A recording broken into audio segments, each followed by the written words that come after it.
hello everyone, this is our 11th lecture of quantum mechanics, particle in 1D box.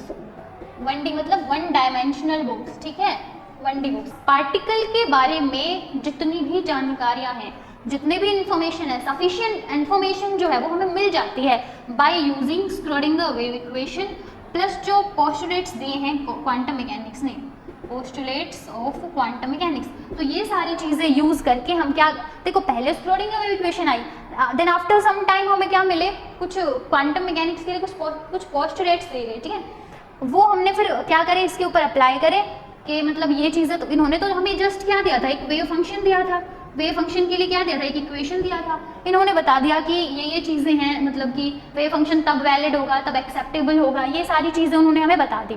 तो क्या हुआ कि फिर हमें कहा गया कि हम तुम्हें एक बॉक्स दे देते हैं, इसके अंदर बता दो इसके बारे में सारी डिटेल्स, ये पार्टिकल है तुम्हारे पास कोई भी, ठीक है, तो हमें बताना है, मान लो kinetic energy, potential energy, momentum बताना, पोजीशन बताने, बता पाएंगे या नहीं बता पाएंगे। तो क्या हुआ, ये सारी मतलब जो क्वांटम मैकेनिक्स है उसको यूज़ करके सिर्फ ये नहीं बता पाए हम बता पाए क्वांटाइजेशन ऑफ एनर्जी, ठीक है, जीरो पॉइंट एनर्जी। उसके बाद सबसे मेन जो हम बता पाए वो तो क्वांटम नंबर्स को एक्सप्लेन कर पाए। तो काफ़ी सारी चीज़ें हम इसके ज़रिए क्या कर सकते थे, एक्सप्लेन कर सकते थे। तो ये सारा हम पढ़ने वाले हैं आज के लेक्चर में। देखते हैं शायद 2 लेक्चर में पार्टिकल वाला जो टॉपिक है, ये पार्टिकल इन 1D बॉक्स, वो कवर हो पाएगा, क्योंकि फिर थोड़ा कंफ्यूजिंग हो जाता है और फिर बच्चा बोर ज़्यादा जल्दी हो जाता है, और पर चीज़ें जानने की हैं सारी।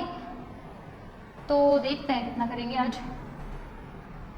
एनर्जी तक तो निकालना ही है, फिर आगे देखेंगे हम उसके लिए कर्व्स वगैरह बना पाएंगे या नहीं, जीरो पॉइंट एनर्जी वगैरह। तो ये मान लेते हैं पार्टिकल इन 1D बॉक्स, ये इसके लिए ना एक डायग्राम है, ठीक है।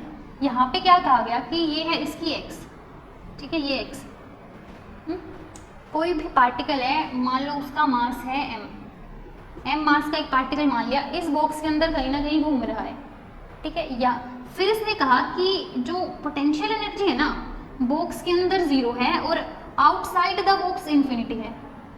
आउटसाइड द बॉक्स, एक बात ना इतना मतलब ऐसे मन में बिठा लेना, 1D बॉक्स क्वेश्चन में पेपर में पूछा जाता है, तो इसको इतना अच्छे से दिमाग में एक बात को बिठा लेना। और पता क्या करना, जब तुम पढ़ो इसको याद हो तो जैसे पढ़ाया गया है, जैसे तुमने समझा है, जैसे तुम लिख के प्रैक्टिस कर रहे हो, तो सेम हर स्टेप वैसे करना। अगर तुमने पहले लिखा है कि हम कंसीडर कर लेते हैं कि ये, रटना नहीं कह रही हूँ मैं, पर जब बार बार रिवाइज करते हैं तो क्या होता है कि वो चीज़ हमें बार बार, अगर हम उसी फ्लो में जाके लिख रहे हैं तो हमें ज़्यादा आसानी से याद हो जाती है। कुछ ऐसा है, मेरी आंखें बांध दी जाए, मतलब पट्टी कर दी जाए को और मुझे कहा जाए कि खाना खाओ, मैं थोड़ा आसानी से खाना खाऊंगा क्योंकि हाथ की प्रैक्टिस हो चुकी है खाना खाने की, ठीक है। बार बार मुझे दिमाग को ये संकेत नहीं देना पड़ता, तुझे ये करना है, ये करना है, मतलब खाने को लेके आना है, तो जद्दोजहद नहीं करनी पड़ती ना।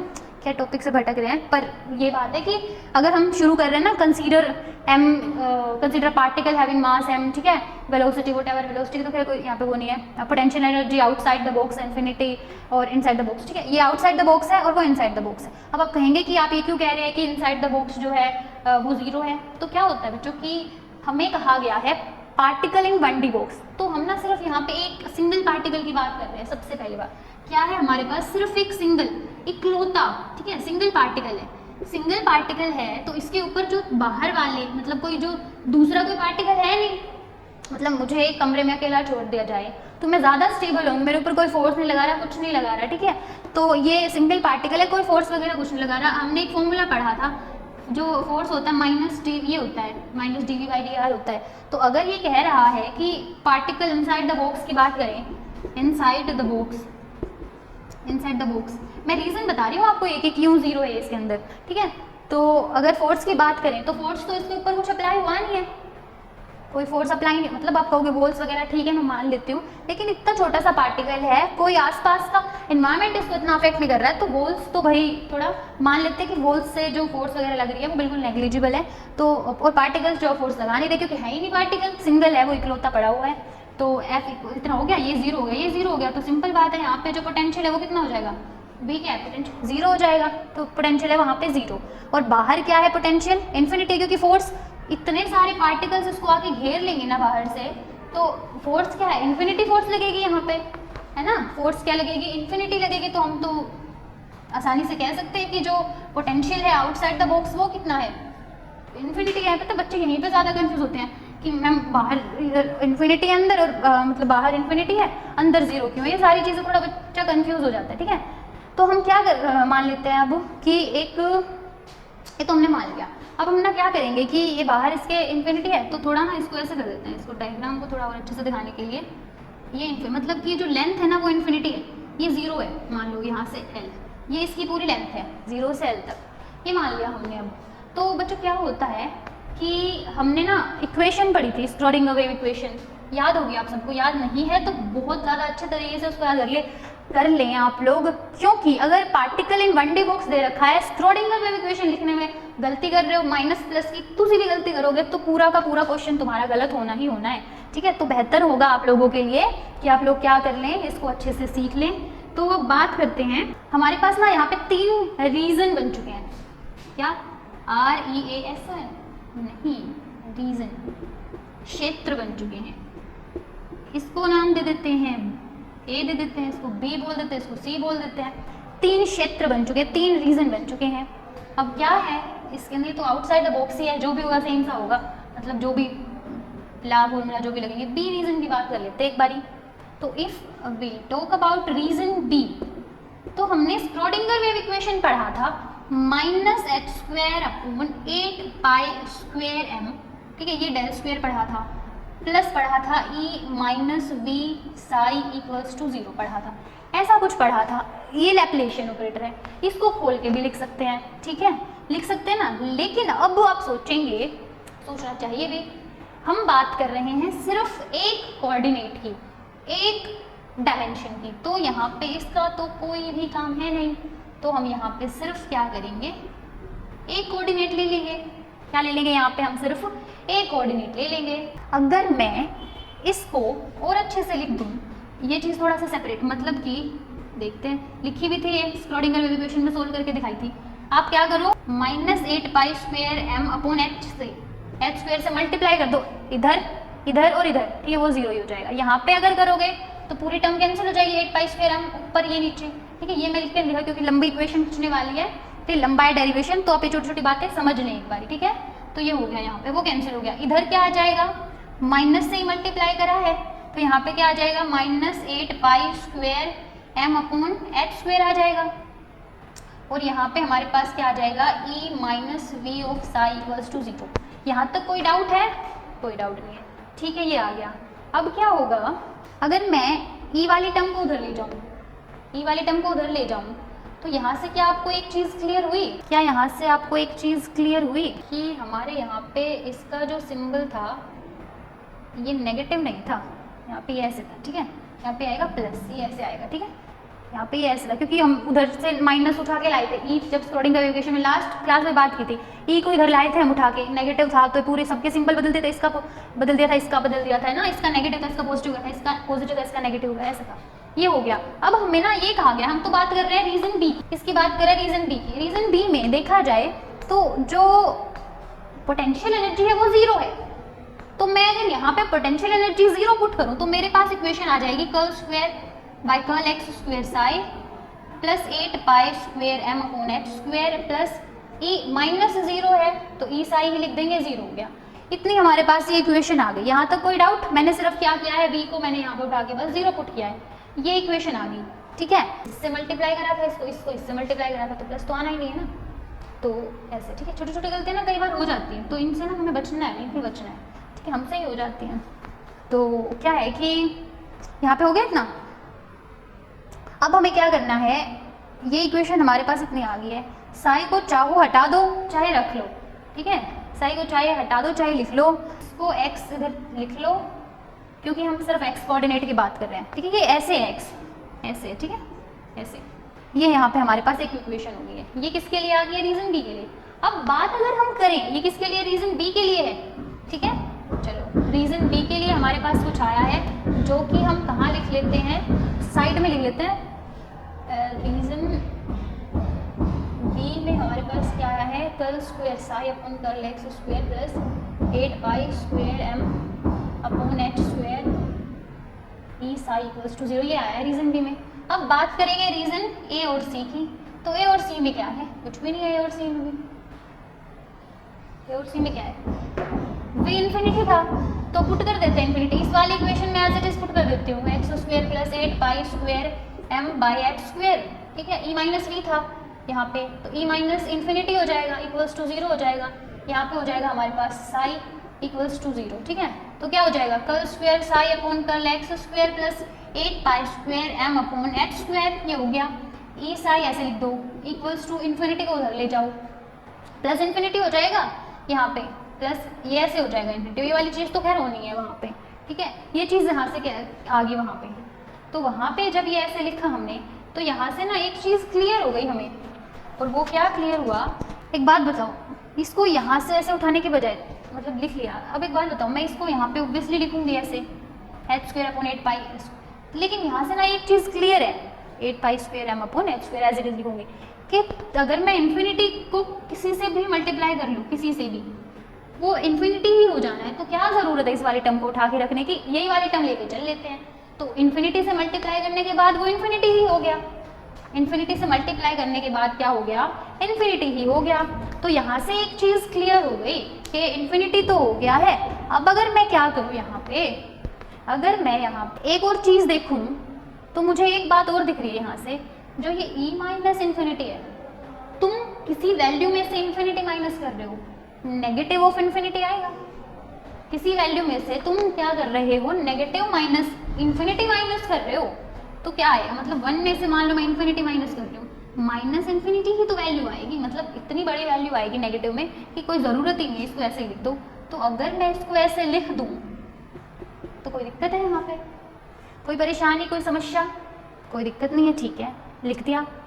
फिर ले गए इसको उधर और कर रखा है मल्टीप्लाई हमने इससे मल्टीप्लाई कर रखा है, तो भी ठीक है, कोई बात नहीं है, प्लस हो जाएगा उधर जाके। लेकिन ये वाली टर्म इन्फिनिटी से मल्टीप्लाई हो रही है तो बेचारी इसका भी कोई अस्तित्व नहीं है, खत्म कर देते हैं इस बात को। ये होगी उधर जाके प्लस इन्फिनिटी, इतना आ गया यहाँ पे। अब मैं अगर वेव फंक्शन निकाल लूँ तो वेव फंक्शन इधर रख लो, इन्फिनिटी नीचे ले आओ, curl square psi upon curl x square ऐसे कर दो। लेकिन मैंने एक बात सुनी थी कभी बचपने में, इन्फिनिटी को अगर हम कभी भी किस डिवाइड करते हैं, मतलब इन्फिनिटी नीचे हो, इन्फिनिटी से किसी को डिवाइड करें, इन्फिनिटी से किसी को डिवाइड करें, देन हमें क्या मिलता है, 0।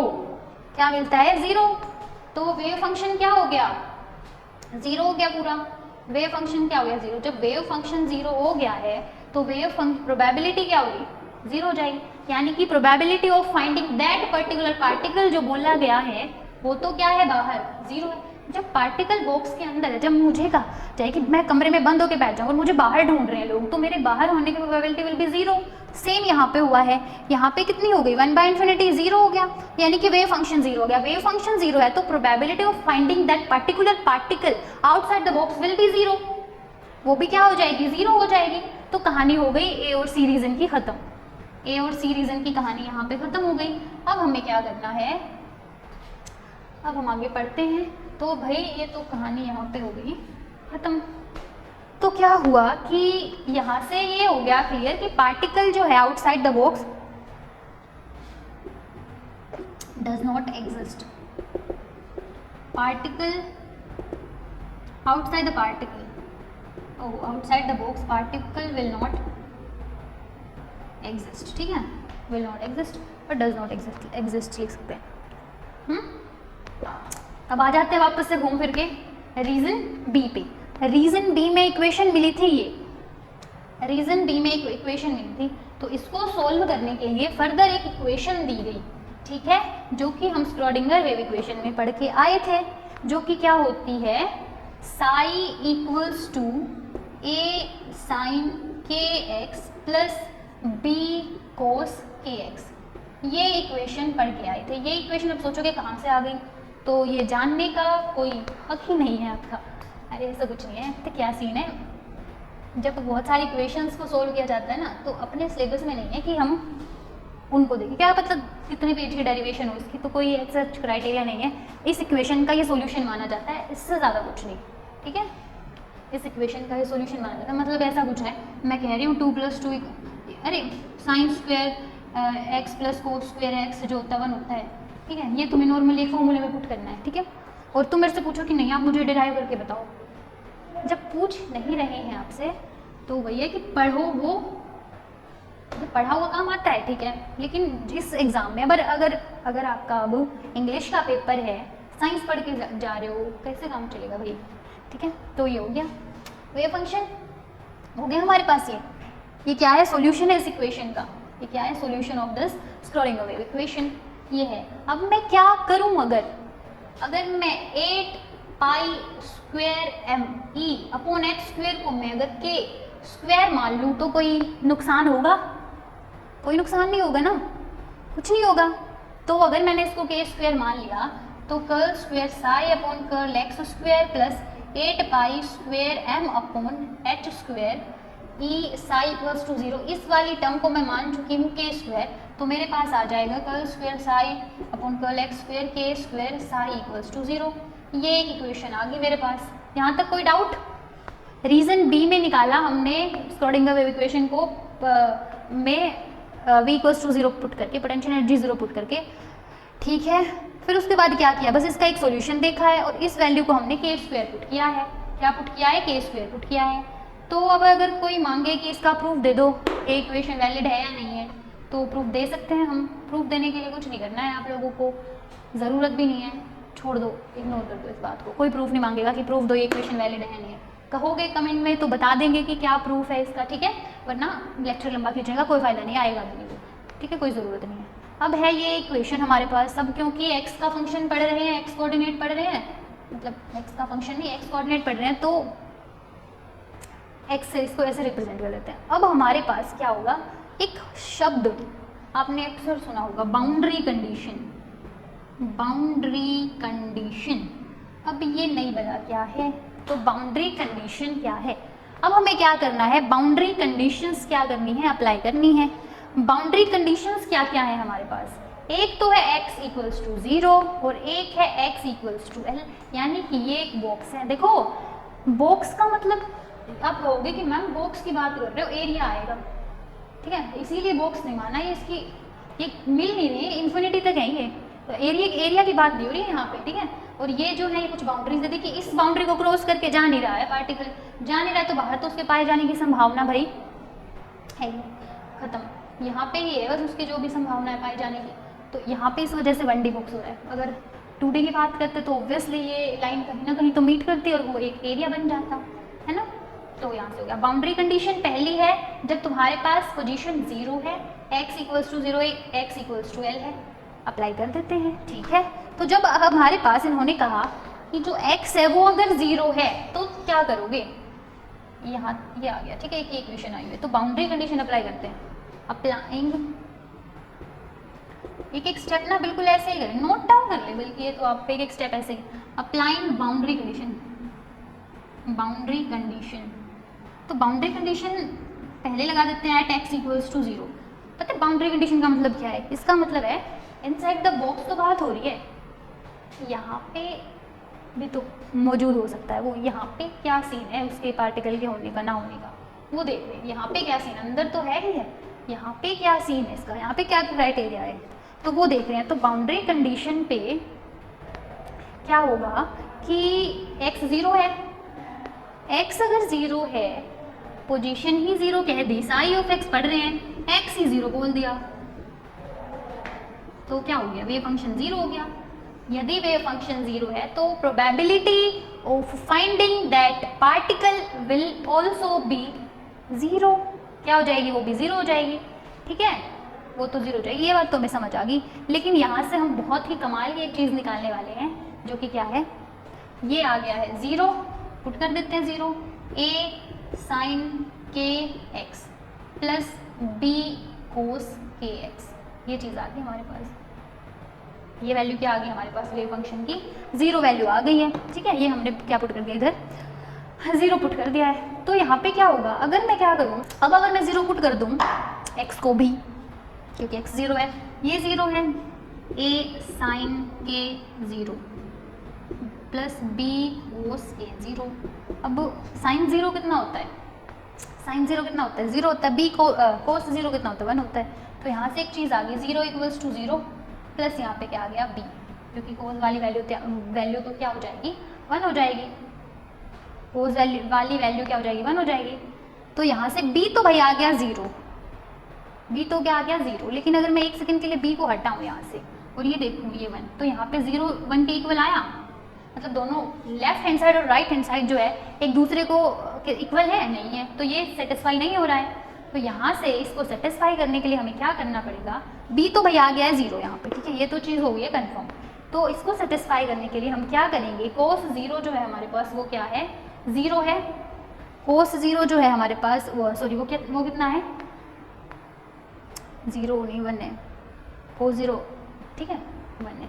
तो हमारे पास अगर हम बात करें अब, ये तो चीज़ यहाँ से आ गई कि b की वैल्यू हमने निकाल ली है कितनी, 0 निकाल ली b की वैल्यू। तो अगर सेटिस्फाई करनी है कंडीशन तो इस वाली टर्म को 0 होना पड़ेगा, लेकिन ये तो पॉसिबल नहीं है। मतलब कहने का ये है कि आप समझ रहे हैं मेरी बात पर, थोड़ा सा दिमाग एक बार ध्यान लगाए। देखो क्या सीन है कि ये है यहाँ पे 0, ये वाली टर्म यहाँ पे 0 है, ये वाली इक्वेशन तभी सेटिस्फाई होगी ना जब लेफ्ट हैंड साइड और राइट हैंड साइड इक्वल होगी। फंक्शन 0 आ रहा है पर ये वाली इक्वेशन अगर इसका सॉल्यूशन है ही तो ये 0 क्यों नहीं आ रहा, पर हमें ये पता है इसका सॉल्यूशन है, तो इसका सॉल्यूशन रखने के लिए हमें इसको 0 बनाना पड़ेगा, चाहे कुछ भी तिगड़म लगाना पड़े। ये वाली चीज़ 0 है, ये वाली चीज़ 0 हो नहीं रही है, तो क्या करेंगे हम, यहाँ पे ये हो गया इतना। तो अब हम क्या पढ़ेंगे, ये चीज़ तो यहाँ से b की वैल्यू तो हमने निकाल ली, 0 है ही। अब बात करते हैं सेकेंड बाउंड्री कंडीशन की, जो कि है कितनी, x इक्वल्स टू एल है, x इक्वल्स टू कितनी है, l है। बस अब क्या करो, वेव फंक्शन कितना है, 0 ही रखो, वेव फंक्शन बाउंड्री पे कितना है, 0 रखो। तो यहाँ पे अगर मैं इसकी बजाय l पुट कर दूँ, इधर भी क्या पुट कर दूँ, l पुट कर दूँ, तो अब इस केस में क्या होगा, इस केस में b की वैल्यू तो ये बता के चले गए 0 है, b की वैल्यू तो पहले वाली कंडीशन से आ गई कि 0 है, तो 0 लगा दो यहाँ पे, 0 है तो ये हट जाएगा यहाँ से ये चीज़ आ गई, यहाँ से हमारे पास क्या आ गई, के एल ऐसे आ गया, a साइन के एल इक्वल्स टू 0 आ गया, a साइन के एल किसके इक्वल आ गया, 0 के।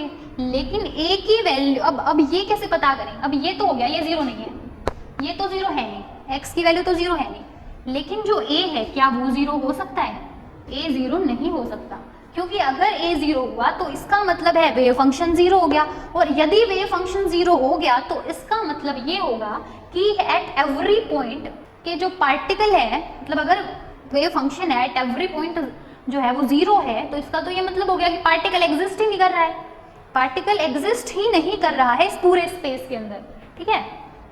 इसका मतलब क्या, ये यहाँ तक की बाउंड्री कंडीशन है, मतलब ये पूरी बात हो रही है, अगर मान लो यहाँ पे ये एल है यहाँ पे, इसका मतलब यहाँ पे क्या हो रहा है, पूरे ही स्पेस, हम 0 की बात करते हैं, अब हम एल मतलब पूरे ही स्पेस की बात कर रहे हैं, एल तक की। आप बात समझ रहे हैं, यहाँ पे बात की थी हमने 0 पे, फिर मान लो पार्टिकल यहाँ से यहाँ तक भागता हुआ गया है, हम पूरे इस एरिया की अगर स्पेस की बात करें तो यहाँ पे अगर मैं कह रही हूँ कि a0 है तो इसका मतलब फंक्शन 0 हो गया, वेव फंक्शन 0 है तो इसका साधा सिंपल मतलब ये है कि पार्टिकल तो है ही नहीं यहाँ पे मौजूद, पार्टिकल तो एग्जिस्ट ही नहीं कर रहा है, जो कि भाई पॉसिबल नहीं है। मतलब ऐसे नहीं है कि पार्टिकल यहाँ पे होना ना होना पॉसिबल नहीं है, लेकिन हमें कहा गया है ये पार्टिकल यहाँ पे है, तो फिर भाई साबित करना होगा कि पार्टिकल है। तो इस वजह से हम क्या मान के चलेंगे, जो साइन के एल है वो तो क्या हो जाएगा 0 है, और ए जो है वो 0 नहीं है। क्यों, क्योंकि अब क्या होगा, अब ये 0 हो जाएगा यहाँ पे, साइन के एल 0 और ये वाली वैल्यू क्या हो जाएगी 0। तो हम इस तरीके से इसको क्या, अब आप सोचेंगे कि अब क्या बोल रहे हैं, हमें कुछ समझ नहीं आ रहा है। तो ये जो है ना डेरिवेशन है, यहाँ से हल्की सी थोड़ी कंफ्यूजिंग हो जाती है, घबराने की जरूरत नहीं है, कुछ नहीं है ऐसा, ठीक है। बस ये बात याद रखिए, यहाँ पे ना आपको b की वैल्यू 0 रखनी है। a साइन के एल की बात करें मतलब बाउंड्री कंडीशन पे, तो a 0 नहीं हो सकता, क्योंकि पूरा आप कहोगे कि ये 0 होगा तो ये भी 0 हो जाएगा, साइन 0 0 होता है, तो अरे ये वाली जो टर्म है साइन के एल जो है यहाँ पे, अगर मुझे 0 बनानी है, क्योंकि मुझे बनानी पड़ेगी, मेरी मजबूरी है, मुझे बनानी होगी, ठीक है। अब मुझे बनानी है तो मैं क्या करूँगी, यहाँ पे कुछ ऐसे तिगड़म लगाऊंगी कि कैसे क्या हो जाए 0 हो जाए। तो इसको मैं कैसे लिख सकती हूँ, जो भी साइन की वैल्यू होती है मतलब पाई की, और एन पाई कोई 1 2 3 4 5 कुछ भी वो कितने होते हैं 0, तो यहाँ से क्या हो जाएगा हमारे पास ये हो गई। तो अगर मैं यहाँ से वैल्यू निकाल लूँ के एल की, वो एन पाई के इक्वल है, तो मैं यहाँ से एल की वैल्यू निकालूँ तो क्या आ जाएगी, एन पाई बाई के आ जाएगी। एल की वैल्यू मेरे पास एन पाई बाई के एल आ जाएगी, और के की वैल्यू क्या आ जाएगी, एन पाई बाई एल आ जाएगी। के की वैल्यू क्या आ गई मेरे पास, एन पाई बाई एल आ गई।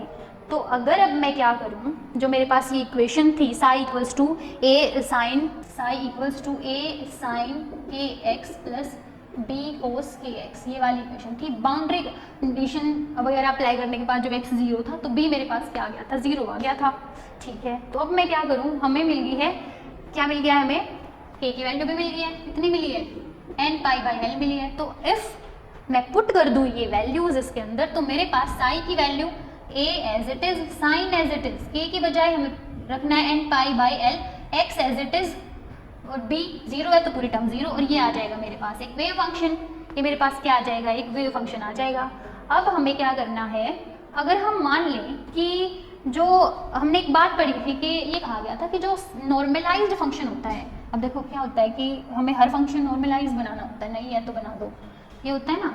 तो अगर मुझे क्या करना है, नॉर्मलाइजेशन का कुछ केस वगैरह चेक करना है, या फिर मैं इसको मान लूँ कि नॉर्मलाइज्ड है, चेक करके बताना है, तो यहाँ से ना एक चीज़ देखी जाए, अगर ये साई ऑफ एक्स है, ये A sine n pi by L x, ये ना एक कॉन्स्टेंट वैल्यू है, कॉन्स्टेंट वैल्यू। तो मैंने ना एक बात बताई थी आप लोगों को कि जो नॉर्मलाइज्ड फंक्शन होता है, वे फंक्शन किसी कांस्टेंट से मल्टीप्लाइड होता है, ठीक है, और अननॉर्मलाइज्ड वे फंक्शन ऐसे होता है, एन से करते थे हमें ना, तो एन यहाँ पे ए है, ये अननॉर्मलाइज्ड है और ये नॉर्मलाइज्ड है, ये आ गया हमारे पास कि ये हमारे पास नॉर्मलाइज्ड वे फंक्शन है, ये नॉर्मलाइजेशन कांस्टेंट है, और ये वाली पूरी टर्म अननॉर्मलाइज्ड क्या है, ये एक वेव फंक्शन है।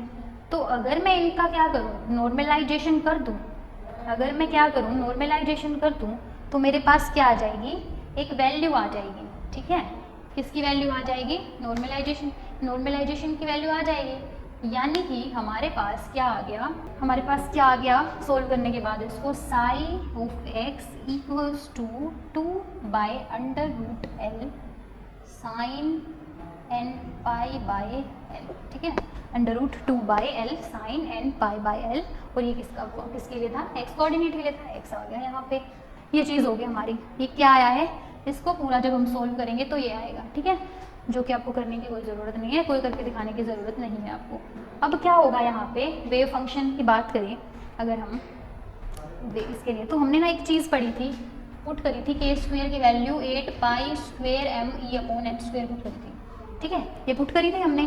तो अब अगर मैं क्या करूँ, अगर मैं, मेरे पास ये इक्वेशन आ गया, अब अगर मैं ये जो दो वैल्यूज़ मेरे पास आई हैं, कौन से वैल्यूज, एक तो मेरे पास के की वैल्यू क्या है, 8 pi square m E by x square है, और एक मैंने हाल ही में वैल्यू निकाली है, जो कितने निकाली है, एन पाई बाई एल निकाली है, यहाँ पे एन पाई बाई एल निकाली है।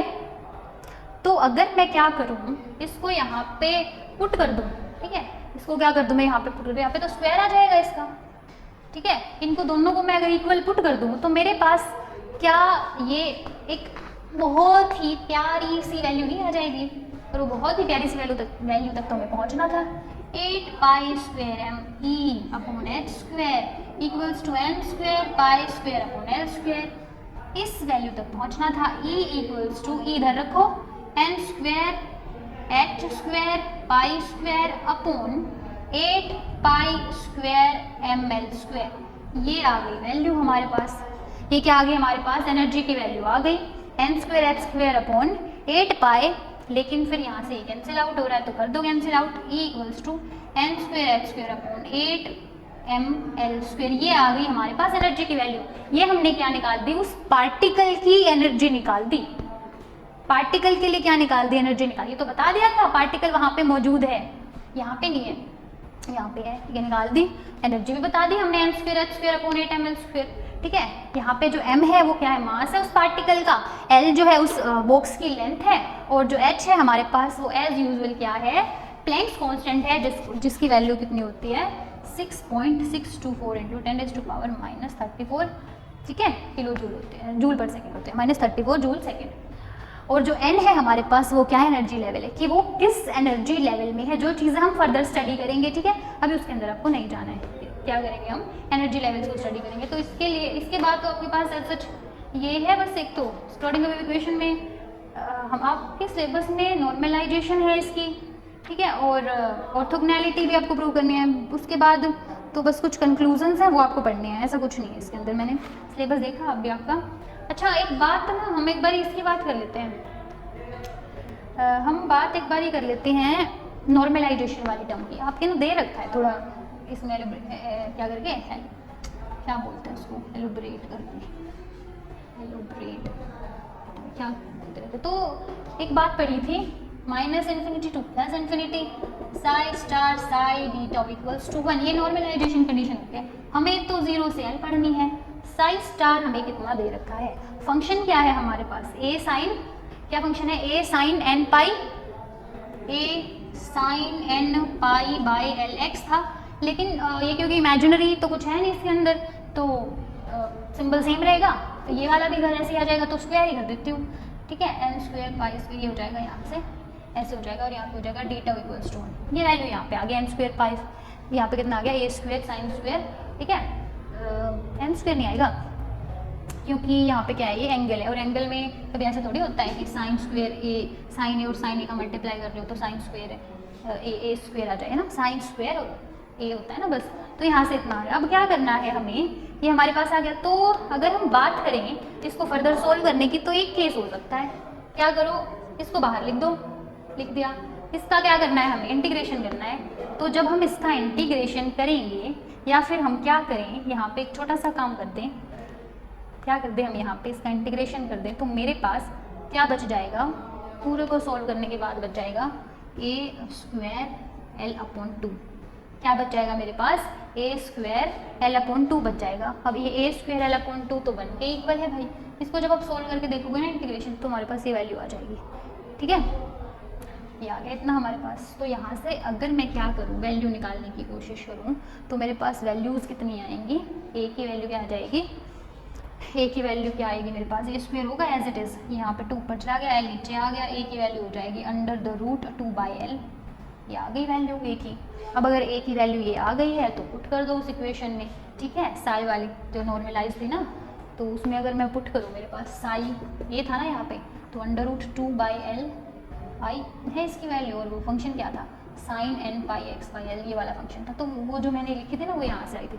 तो एज सच आपको पूछ लेंगे तो ड्राइव कर देना, अदरवाइज सच कोई क्राइटेरिया नहीं है, बस इसको सोल्व करने के बाद ये आ जाएगा आपका, ठीक है। ये बहुत ज़्यादा मैथमेटिक्स के अंदर आपको जाने की कोई ज़रूरत नहीं है, ये इसको ऐसे करेंगे आप तो ये हो जाएगा, ठीक है। बस ये इसके अंदर इतना था, एनर्जी की वैल्यू हमने निकाल ली है, ठीक है। तो ये था हमारा, थैंक यू।